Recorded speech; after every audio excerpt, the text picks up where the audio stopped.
My parents gave everything to my brother until they needed me. My parents spent $700 on my brother over 30 years. They paid for his Ivy League education, bought him a house, funded his failed business. They gave me nothing. I paid for everything myself. And when they got sick and needed $15,000 a month for care, they called me, not him, me, and I said no.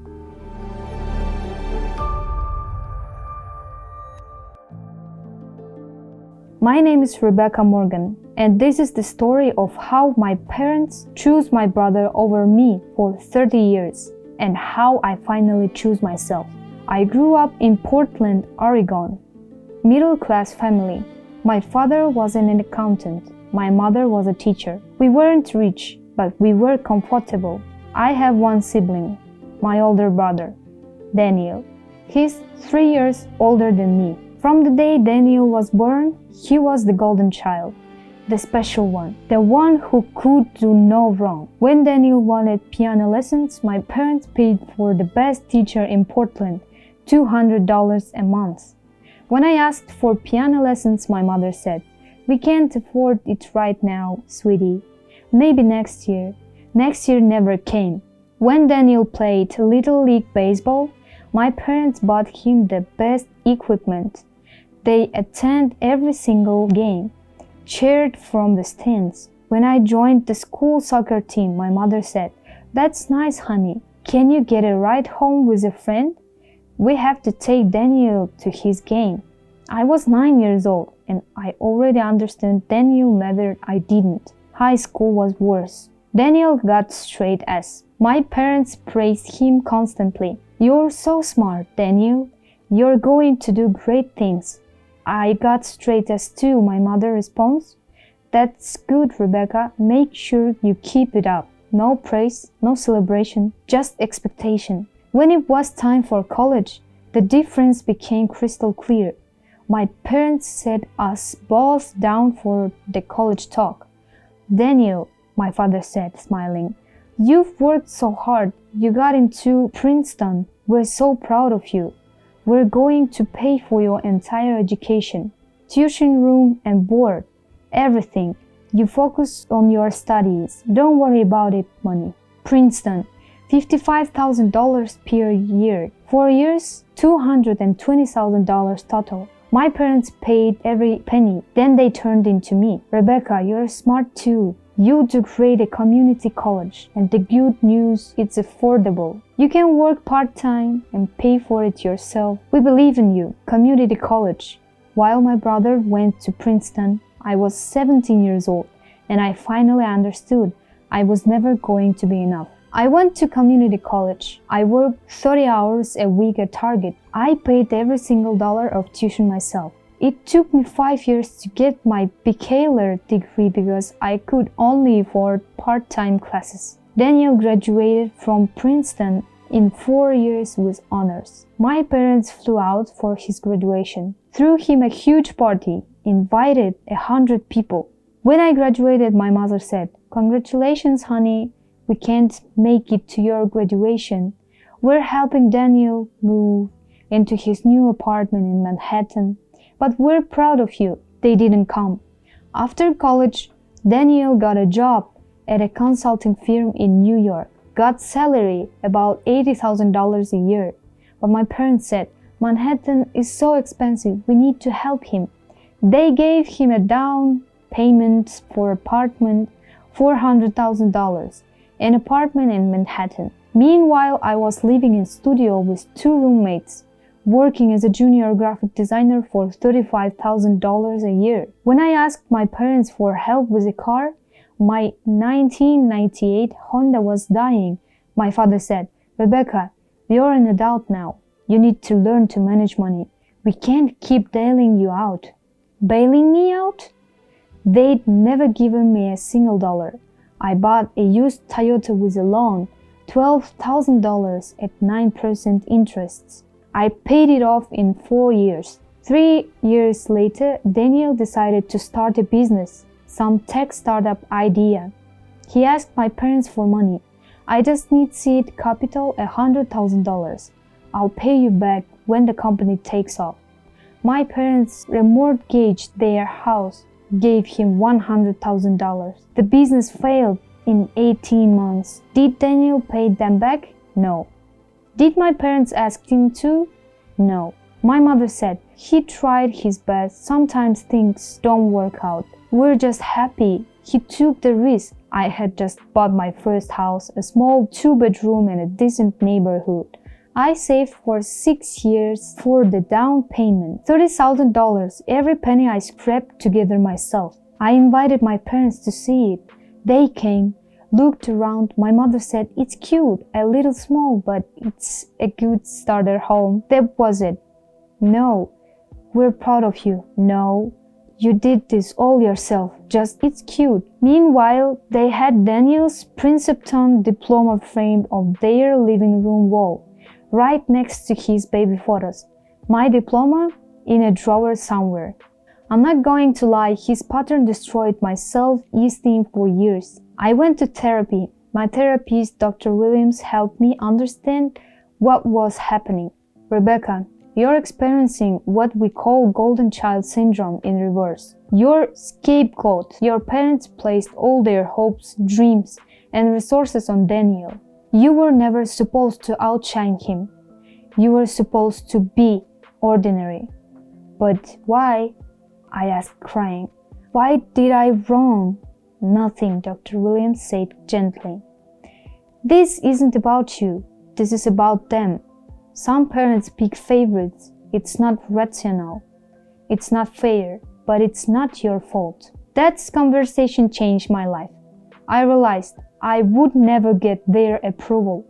I would never be enough in their eyes, because they had already decided before I could even speak, before I could prove myself, that Daniel was a special one. So I stopped trying. I stopped calling every week, stopped visiting for every holiday, stopped seeking their validation. I focused on myself, built my career, started my own graphic design business. It thrived. 10 years later, I was making 6 figures. I owned my house outright, had savings, investments. I was financially stable. Daniel, still living in that Manhattan apartment my parents bought him, still working the same consulting job, still struggling. My parents never asked about my success, never congratulated me on my business, never acknowledged that I had done everything on my own, but they were about to. March 15th, 2024, I was in my home office when my phone rang. It was my mother. We hadn't spoken in 3 months. Rebecca, honey, we need to talk. Her voice sounded strained, worried. What's wrong, Mom? Your father and I were getting older. We're both 70s now, and we've been having some health issues. My father had been diagnosed by Parkinson disease. My mother had severe arthritis and mobility problems. We can't live alone anymore, she continued. We need help, daily care, someone to cook, clean, help us with medications, take us to the doctor, appointments. I'm sorry to hear that, Mom. Have you looked into assisted living facilities? We did, she said, but they're so expensive. The good ones cost $15,000 per month. We can't afford that. $15,000 per month. What about your savings? I asked. Silence. Mom, you and Dad have been saving for retirement for 40 years. You should have enough. We used most of our savings to help Daniel. The Princeton tuition, the apartment, the business loan he never paid back. We don't have much left. Maybe enough for a year, but not more. I felt my jaw clench. We need you to help us, my mother said. You're doing so well now. Your business is successful. You need effort to contribute to our care. What about Daniel? I asked coldly. Daniel doesn't have money. His consulting job doesn't pay that much. And Manhattan is expensive. He's barely getting by. So let me get this straight, I said slowly. You spent $700,000 on Daniel over 30 years. You gave me nothing. I paid for everything myself. And now that you need help, you're asking me, not him? Rebecca, we're your parents. You owe us. I owe you. I cut her off. I don't owe you anything. You made your choice 30 years ago. You choose Daniel every single time. So now he can help you. But he can't. He doesn't have the money. Then he should get a second job, I said, like I did when I was working my way through college, while you were paying for his Princeton education. Rebecca, please. No, Mom. I'm done. Call Daniel. He's the golden child. He's the one you invested in. Now it's time for that investment to pay off. I hung up. My hands were shaking. 2 days later, Daniel called me. Rebecca, what the hell? Mom and Dad are devastated. They need our help. They need your help, Daniel. I'm too involved. You're being selfish. They're our parents. They took care of us our whole lives. I laughed, a bitter, cold laugh. They took care of you, Daniel. They gave you everything. Let me remind you, Princeton $220,000. Down payment on your Manhattan apartment, $400,000. You failed business loan, $100,000. Total, $720,000. And me, zero. I got nothing. I paid for my own community college, my own car, my own house, everything, while you got handed a silver platter. Daniel was silent. So you know what? I continued. This is your chance to pay them back. Not with money. I know you don't have it. But with care, move back to Portland. Take care of them. You owe them $700,000 worth of care. I can't move back to Portland, Daniel protested. My job is here. My life is here. Then figure it out, but leave me out of it. Rebecca, you're being cruel. They are old. They are sick.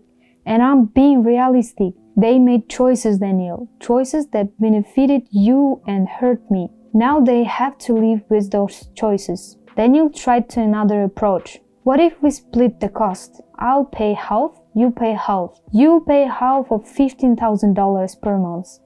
That's $7,500. Can you afford it? Silence. That's what I thought. I said you can't because they never taught you how to manage money. They just gave you everything, and now there's nothing left. I hung up on him too.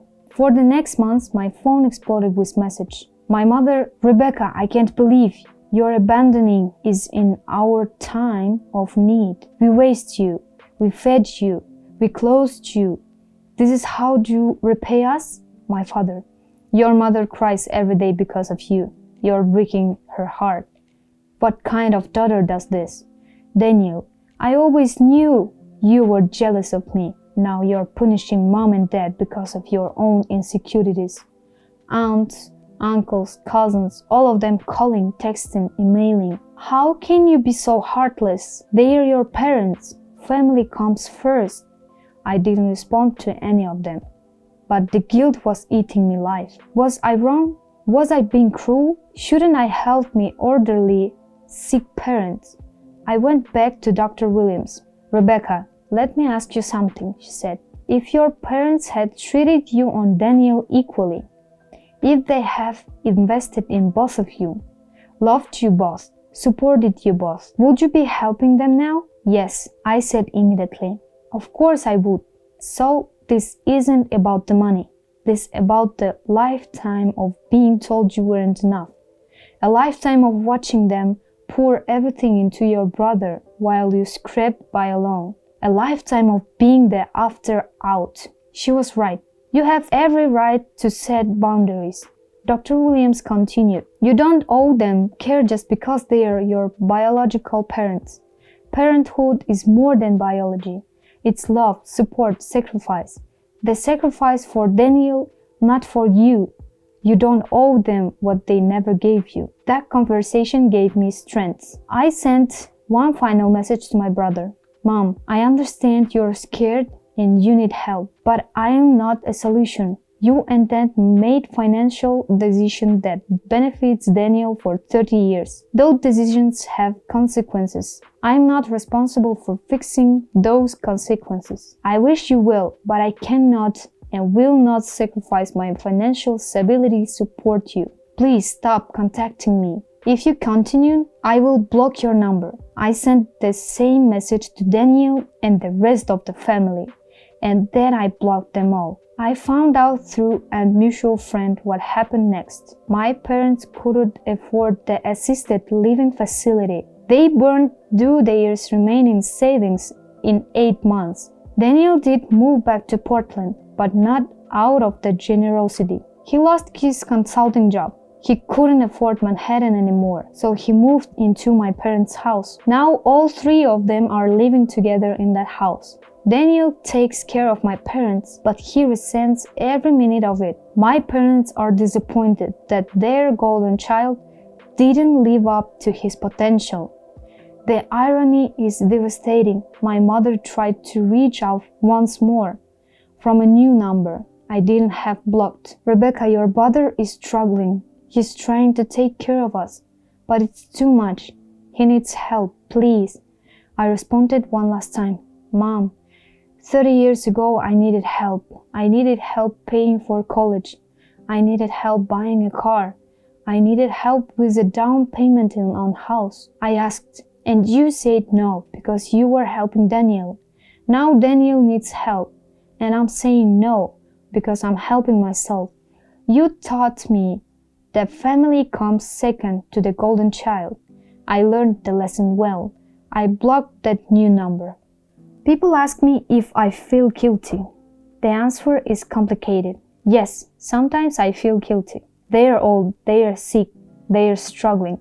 But then I remember being 17 and working 30 hours a week while going to community college because they wouldn't help me, while they paid $250,000 for Daniel's Princeton education. I remember being 25 and living with 2 roommates in a tiny apartment while they gave Daniel $400,000 for a Manhattan apartment. I remember being 30 and scrapping together every penny for a down payment on my house while they giving Daniel $100,000 for a business they failed. I remember every birthday, every graduation, every achievement that they barely acknowledged that while they celebrated Daniel's every breath. And the guilt fades because this isn't about money.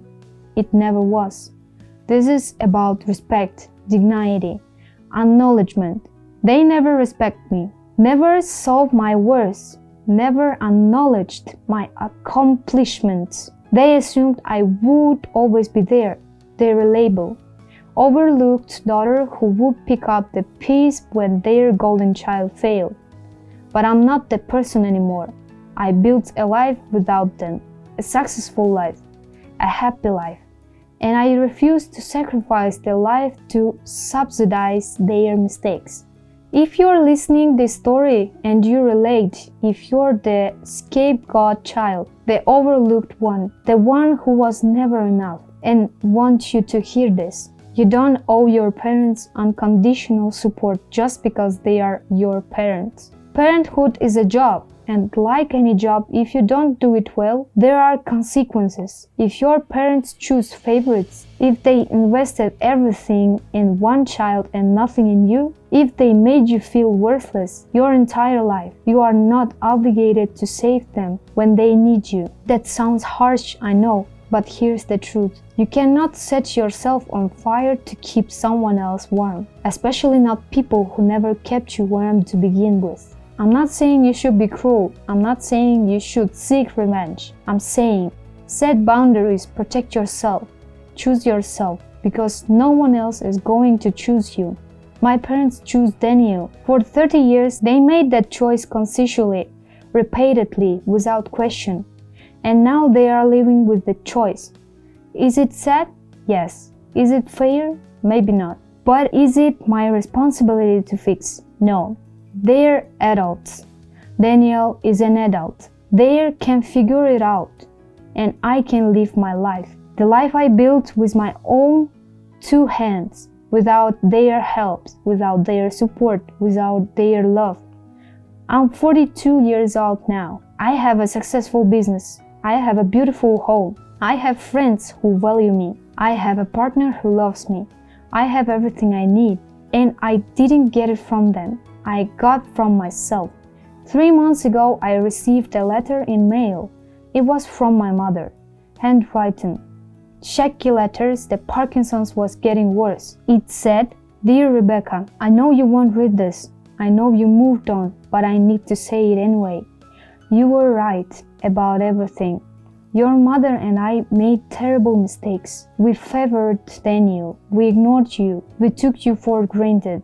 We thought you were strong enough to handle it. We thought you didn't need us. We were wrong. You needed us, and we failed you. I don't expect forgiveness. I don't expect you to help us now. We don't deserve it. I just want you to know I'm proud of you. Your mother is too, even she won't say it. You built an incredible life, all on your own. You're stronger than Daniel ever was. Stronger than we ever gave you credit for. I'm sorry we didn't see that sooner. I'm sorry for everything. Love, Dad." I read that letter 3 times. I cried. And then I put it in a drawer. Because an apology doesn't erase 30 years of pain. An apology doesn't give me back the childhood I deserved, the support I needed, that love I craved. An apology is just words. An apology without action means nothing. Maybe one day I'll forgive them, but today is not that day. Today I choose myself, and that's enough. If this story resonated with you, share it. Someone needs to hear it. Hit subscribe, because tomorrow is Revenge Friday, and trust me, you don't want to miss that story. Remember, you are not obligated to set yourself on fire to keep your family warm. Choose yourself. You deserve it. See you tomorrow.